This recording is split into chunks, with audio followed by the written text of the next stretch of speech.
Yan oh, sikip na. Wow, ayos. Success oh, sikip na sikip. Problema nyo rin po ba itong ganitong kambyo mga kawaw? So yan oh.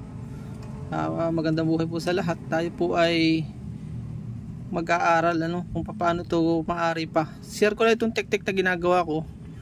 Hindi to alam ng mga hapon na dito nagagalit ng mga hapon.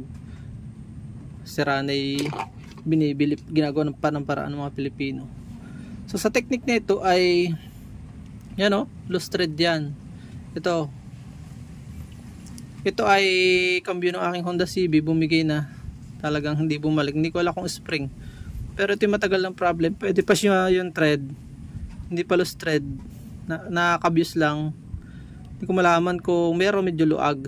So nakaano siya dito oh, nakapit siya, naka-welding, so hindi siya gagalaw. Doon sa dati kong ginagamit lang sa Kawasaki, ginagrind ko lang ito. Wala pa nga dating grinder lagarin baka lang. So dito nakaganyan siya, baligtad ano, baligtad yan, nakaganyan. Dito sa unahan, sa kaliwa, ito ang tinatapakan. So dito nakakabit yung tornilyo. So dito tayo magbabawas. Ang problema, ito nakadikit dito. Isang araw ko pa ito iniisip. Pag kinat ko dito, wala na siyang tibay. Pero kung ikakat ko siya dito ng cutting disc, plus ikakat ko dito, may strength pa siya. Kakat ko ng mga kaganon para pag nag-ikom, lapat na lapat po siya. Yung technique sa Kawasaki, kasi nakakapanghinayang po mga kawa kung wala ka nang mabibili sa tindahan ng ganito kaganda, kasi ito yung original pa. 6 years na rin naman no? Kaya ano, kita nyo 6 years na ganito pa kasi kakisig oh. Kakatirin ko siya hanggang dito, yun oh. Ito matitira hanggang dito, hanggang doon, tapos siya maglalak siya doon. So huwag na natin patagalin, kailangan lang magsalamin po tayo para huwag tayong ma-puwing. So magsasalamin lang po ako, at kahit naulan iba na tayo. Diyan ka hanga sa mga Pilipino, napaka maarimuhanan ano po. So medyo malabo yung aking salamin. Sayang po kasi, kaya pagka ano, pag hindi mo alam yung technique, bili ka lang ng bili. Para this time ay atin mo nang po ikakat dito.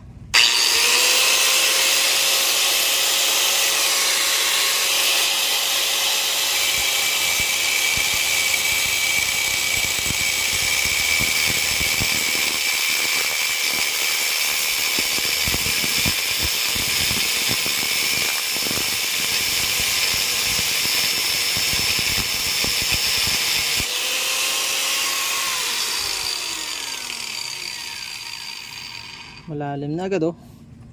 Yun lang, medyo ikaw natin doon. Huwag naman sasagad natin, mahirap.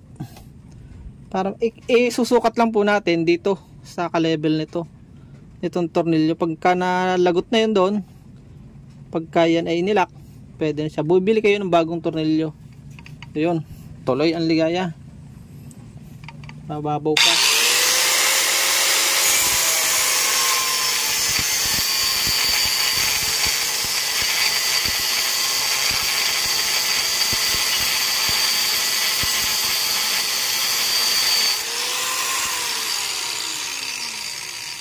Yun.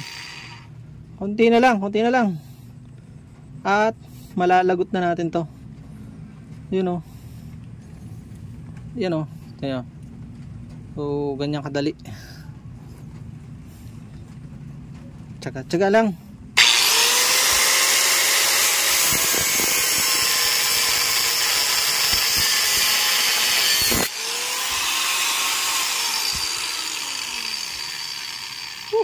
Bah, konti na lang. Parang level na siya oh. Konti pa para sigurado tayo. Parang pwede na. Level na oh. Kabila. Subukan natin din sa kabila. Konting-konti na lang. Konti pa. Hindi naman po yan mapipigtal dahil siya ay may welding.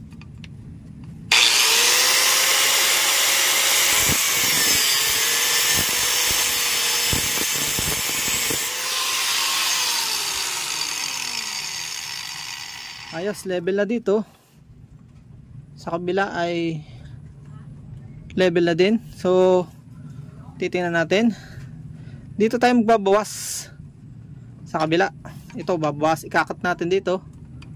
Pag ganun, pag nakat dyan ay diretso na yan. Ikakat po dito. Yan o. Ikakat natin ng mga kaganto. Para isang cutting lang.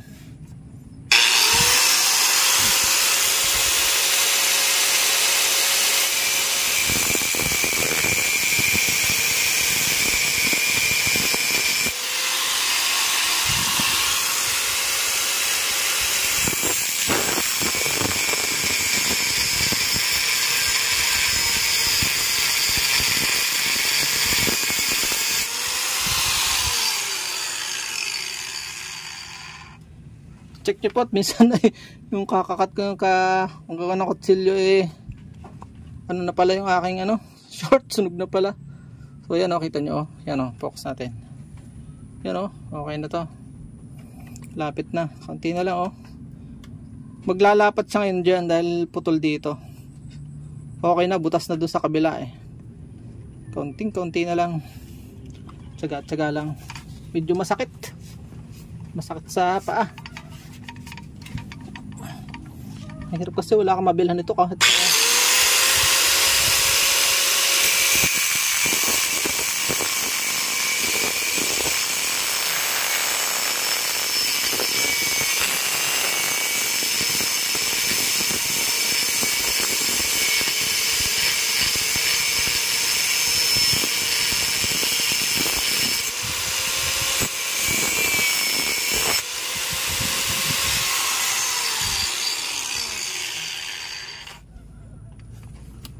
yun o, mukhang malapit na siyang matanggal. Ang problema ay kung paano lalagutin. Susungkitin na lang siguro po ng plais ng ano man ng gadget na po pwede. Parang pwede na yun, mainit na yun eh. Tingnan natin, subukan natin. Subukan ko po mga kauna gamitan ito kung matatanggal. Yun. Subukan natin. Oops, yun. Oops. Jolly oops, jolly oops. Medyo tigas pa. So ito yung malaki pa pala. O sala. Kulang pa tayo ng konti. Baka mapwersa tayong bawasan dito. Okay lang yan basta mayari natin. Kulang pa tayo ang sasalamin ulit. Talagang tsaga-tsaga. Hirap kasi hindi ko kita. Ano?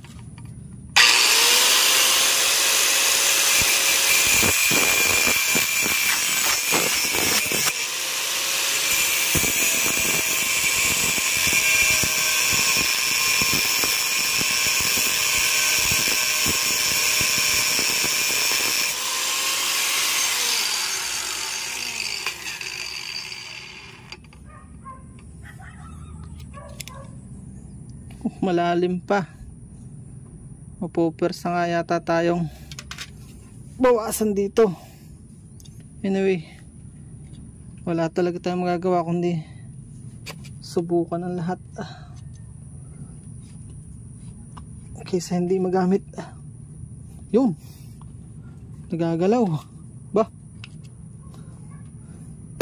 Ayos ah, mukhang pag-asa to.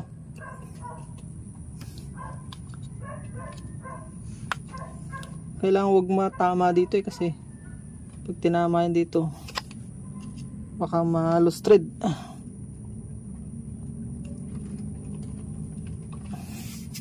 Wala.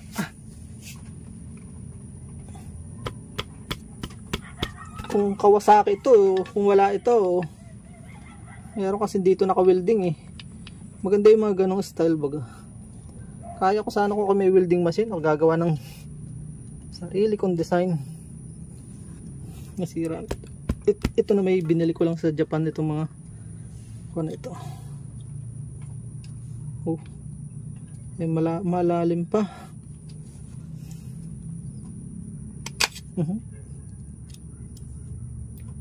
Malalim pa.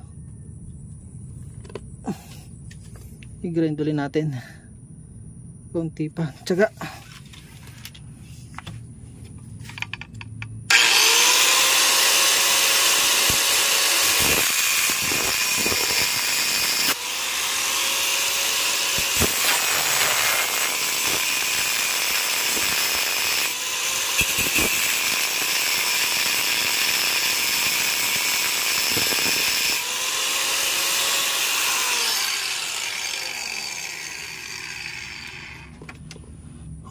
Yan, napilitan na tayong yun, pwede na, putol na, ayos. Iwasan nating tamaan yung ilalim nito. Walang problema. Yun, praise God, thanks God. Yun. Ayos. Yan, nakita nyo, ang laki ng clearance na. So ito ay init. Yan o, pagka tinama mo yung tornilyo nito, subukan natin itong bagong bili ko, iipit na siya dyan, iipit na. Pwede kang magbawas kahit saan sa gilid na yan. O, kita nyo, nakatipid po tayo, hindi na tayo bibili. Sayang kasi ito, original to. O pwede to, pahidan lang natin lang, so magkakalangis na naman yung nakusa. So hindi nabawasan ito, yung strength nya hindi nabawasan. Ito lang ang problema pag bumigay ito, pero hindi yan basta bibigay kasi original nga po yan. So yun o, yun lang. Naway may natutunan kayo sa ating vlog, sa vlog kong ito. At ito, kakabit ko na po ngayon tong tornilyo. Siguraduhin nyo lang na bago yung nabili ninyo para po hakab siya. Tingnan natin. So ayan o, so binabaligtad ko para hindi siya malaglag. Ganyan po siya. 21 lang naman ito pesos. Praise God. Sana magsigo siya. Ayun na, nahakab. So ilalak ko na lang siya, pupirsahin namaya. Pag hindi pa rin, naku, magpapalit ako ng spring, baka lagot yung spring sa loob. Yun lang po, hanggang sa muli nating mga DIY sa pagiging motorista. Para-paraan lang po ang buhay para makatipid. Mahal din po nito. At hindi ko alam kung hindi ako nagtry sa online kung may mabibili nito. Bye bye and God bless muna po. Hanggang dito lahat, baka tayo mapahaba. So yan mga ko, success yung ating experiment. Talagang sigo-sigo na siya oh. Parang walang nangyari, hindi halatang may kabkab sa ilalim oh. Sikip na sikip. So naway makatulong sa inyo itong video ito. Share nyo naman sa iba. Ang problema ko na lang kung hindi lagot ang aha. Nakakambyo. Ibig sabihin ayos. Ayos. So hindi spring yung problema, ito lang talaga. So iwasan nyo rin patambay-tambay sa mga kanto dahil doon yan nasisira yung nalalagot yung spring sa loob at dito nalulus rito yung bigla ang pagtapak. Anumang bagay na masama ang paggamit ay nasisira. Yun lang. Bye-bye po muna. Kita nyo, ang ganda na muli. So applicable po yan sa lahat ng uri ng motor. Diba, anumang uri ng motor ay pwede yung technique na yun. Nakakatibid pa po tayo. Bye bye and God bless.